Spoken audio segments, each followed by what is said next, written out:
Hello there, ladies and gentlemen, this is Boisterous, coming to you with a Silver League spectacle out of the map Newkirk Precinct. Spying down here in the bottom right-hand corner, we do have Jet Gems Kuyper as our red Zerg player. Down here in the bottom left-hand corner, we have his opponent, TheMizz, as a blue Terran, and they're just going to start this off with some nice pleasantries, good on both of these players, as we're about to rock into a TVZ on the newer version of Newkirk that actually has all this bottom stuff. I have not seen this version played. Actually, I guess I've seen it played a lot. I have not commentated on its play a lot. And honestly, it's something that, like, is always interesting to me, is, like, this change to the map. Because I'm really not sure how much it actually changes the map. I guess it cuts down the rush distance by, like, 10 seconds? Yeah, probably 10 seconds, because you used to have to, like, curve all the way up and down there. And now instead you can kind of just go through. However, honestly, I mean, I guess it does provide a really nice third pathway, and it kind of makes. I mean, this map was already hard for Terran players to just hold the tank line throughout the entire middle, but now it actually makes it legitimately impossible to try something like that. But I think it's going to be interesting to see if it actually makes that much of a difference. I haven't really seen it make that much of a difference on the TVZ metagame, primarily because the first version of Newkirk really wasn't broken at all. Like, there was nothing wrong with it, so I can't imagine that this one fixes an issue because there wasn't an issue to be fixed. So anyway, we are going to have both of our players going for standard TVZ builds. Kuyper looks like he's going to be going for a 15 hatch, and indeed he will be. We do have the 12 racks coming out from TheMizz, so not too late.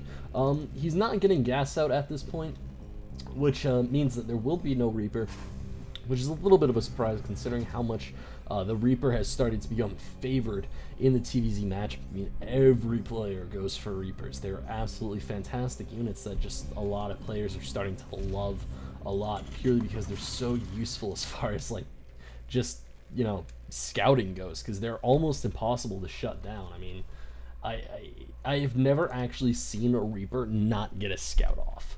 Like, unless the player does not actually make it go scout, like, unless the player, like, ducks in and then ducks right on back out, I've never actually seen a Reaper not get scouting. It's almost ridiculous. We do have an SCV moving over to our Zerg player's base, so he will be going for the scout at this point. The Overseer is already floating over the Terran's location, so it will get a scout out off. Did it see the refinery? No, that's actually a pretty important scout thing. I mean, this Overseer should be dead. I don't think he can actually. No, it should stay alive. However, like, it would have been worth risking the Overseer just a little bit more, literally just to see this gas, because this gas is extremely important. Now, of course, he could have seen workers running between them, and that's what I think he saw and he like looked at. But it's always nice to get that extra little space to see how much gas is left in the refinery, because if someone has, like, not a whole ton of gas left there in the refinery, it's like, all right, something weird is going on here. If they've mined out like 150 gas at this point in the game, you can pretty clearly say, like, something is wrong. I'm gonna get tech rushed from some angle, and really, like, that much gas being taken out of a geyser this early in the game can really point to a lot of things, like Widow Mine rushes or Banshee rushes more popularly, or just really fast, like, Hellbat drops or something like that, something that can really mess with the game of a Terran player, and it's kind of important to get that information out. It looks like we are going to have Kuyper going for just some nice Overlord spread at this point. He does have his queens out on the field, and they are going to be larva injecting. We have a little bit of lazy dronage going down here on the natural. However, that's not going to stay around for too long, and that's kind of what you would just expect. So far, no losses have actually gone down in this game. We do have 10 Zerglings finally popping out, and this is quite a few Zerglings to react to really nothing. I mean, he has not gotten a lot of information out. I don't think he has a pure count on the Marines. Did he see the reactor? No, he hasn't even looked at the front. He has no idea what the tech is. These are purely just, you know, be safelings, which is a little bit weird on this map because, I guess, yeah, he can plant like one here and then one here, but you really only need two, because there's no way your opponent's going to swing around up here to try to avoid getting scouted. Like, he's either going to go through the lower middle patch, or if he's trying to be sneaky, go through the middle path.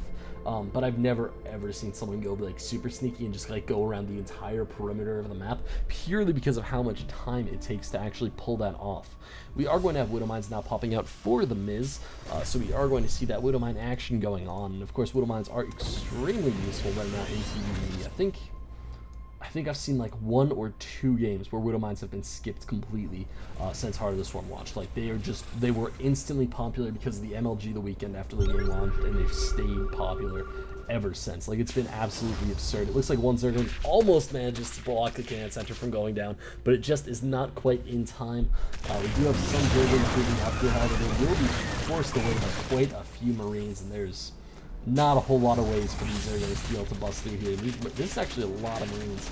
We do have a medevac currently on the way, so this is actually going to be a fairly early drop. I mean, 7-minute drops is pretty fast, and I'm guessing that's what the medevac's for. I can't imagine him doing anything else with it, especially because he doesn't really need it in any other significant way. I mean, we do have a Baneling Nest on the way for Kuyper right now.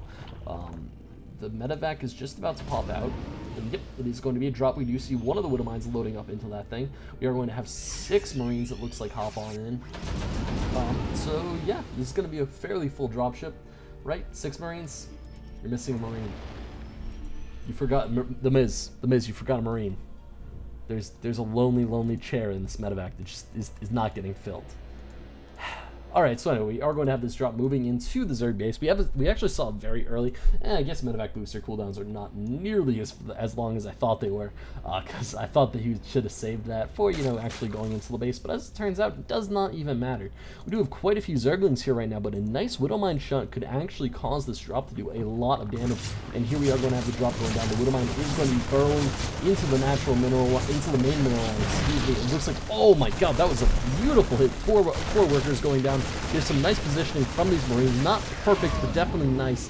And this pocket of Zerglings will be able to force the drop back. It looks like TheMizz is going to be just trying to kind of keep the Zerglings on this main medevac, because if they can actually pull that off, they can actually really bait it back to this Widow Mine, and if they can pull that off, like, I mean, it's going to be absolutely hilarious when a Widow Mine shot goes off. It looks like this medevac will be forced to run away at this point now, and oh my god, oh my god, oh, that was close. That was really, really close. I thought he was gonna nail it for a second there, but then it just went on the eggs. That was absurdly close for TheMizz. Oh my god, that would have been a fantastic Widow Mine shot. However, it just was not meant to be. We do have a reasonable bioball building up at the front of TheMizz's base. It looks like the medevac was able to escape back home. It did not get a full repair though. Instead, it's just going to be going around and cleaning up some overlords, which is a pretty solid decision right now. It looks like the Widow Mine got a good shot off. Oh yeah, it got a good shot off. It managed to kill off another 6 workers.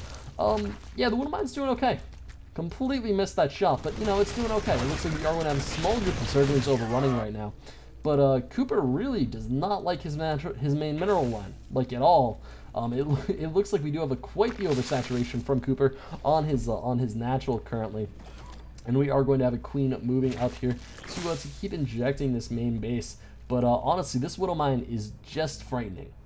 I mean, I don't know why Kuyper hasn't built a Spore Crawler. Like, you don't even need an Evolution Chamber anymore for a Spore Crawler. You just kind of build one, and I mean, a Widow Mine getting 1 shot, maybe 2 shots off is perfectly fine. Widow Mine getting anywhere from 3 to 4 shots off is losing the game. It looks like we are going to have TheMizz trying to defend with natural, but he actually does not have any units in the bunker, which is an interesting decision. It looks like he should be able to hold on to this just because he has beefy enough units. However, it was definitely strange to see him not just pile into the bunker, because that was really probably the least cost effective he could have been. It looks like this one Marauder might just be able to eat all 3 Banelings. This Marauder should really just charge headlong into a Baneling. There we do have it going off, and Kuyper with awful Baneling control, and oh, there was another drop, but it didn't do that much damage. Okay, so apparently there was not too much more damage done? What happened to all of his workers? Was there another Widow Mine that died over here? No, there's no detection. No, he lost the right amount of workers. Alright, so he just left for what appears to be a small... why did this... He was...